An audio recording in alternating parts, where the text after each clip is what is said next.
As job losses are announced in Argentina, this week thousands showed their support for one of the highest profile cases. The radio host and football commentator Victor Hugo Morales let go with 1 year left on his contract. This case sparked a debate over freedom of speech. Morales has been a vocal critic of the economic policies of the new government. What we cannot conceive is that companies believe they are the only ones who can set an editorial line according to their business interests. Just this month, the number of people who have lost their jobs is in the tens of thousands, and the unions are taking to the streets.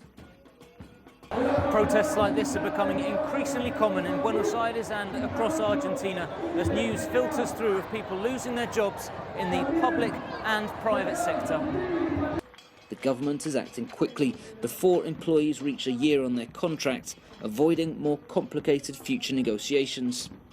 The government says amongst those being fired are political activists hired by the previous Kirchner administration, who they say have been freeloading at the state's expense.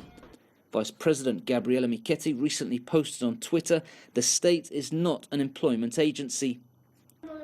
Outside this protest at the Ministry of Labour, IT specialist Federico Secchi is one of the hundreds of workers to lose their job. He told CCTV he has no political affiliation and hopes to find work soon. He and his wife are expecting their first child in June. Another reason for the job cuts in the region's third largest economy, the fiscal deficit is now at 7%. President Mauricio Macri said this week his administration is aiming to boost employment through restructuring.